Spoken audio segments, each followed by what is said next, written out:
Hello everyone, and thank you for joining us again. This is Robert with Tampa Bay Auto Network.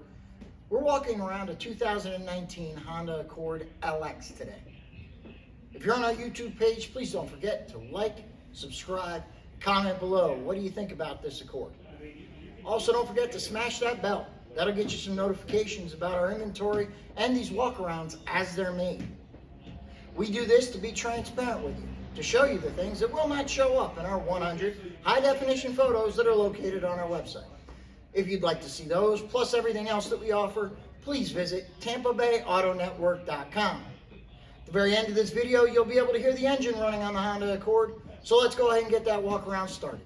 All right, we are walking around this Honda Accord. There's not much to show you. As you can see, almost new tread on the tires. Wheels are in like new condition all the way around. There are a pair of touched up chips here. Back up, it disappears. This car is in incredible condition, especially for being almost 4 years old. And it does have 13,000 miles on it, which you wouldn't want to walk that far.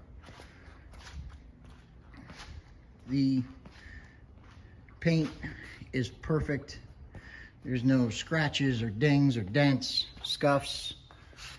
As you can see, the roof is in excellent condition as well. If you're looking for a like new but used economy car, this is one to consider. Let's look at the interior. Okay, as always, we're showing you what doesn't show up in our 100 pictures, which is this side of the visor, the headliner, and the top of the dash, which are all in like new condition. Not unexpected for a car of this mileage, but it is 4 years old. If you have any questions about the condition inside or out, or maybe some financing questions, shipping questions, give Jennifer a call. Her name and number is located at the bottom of your screen. Stay tuned to hear the engine running, and we'll see you next time.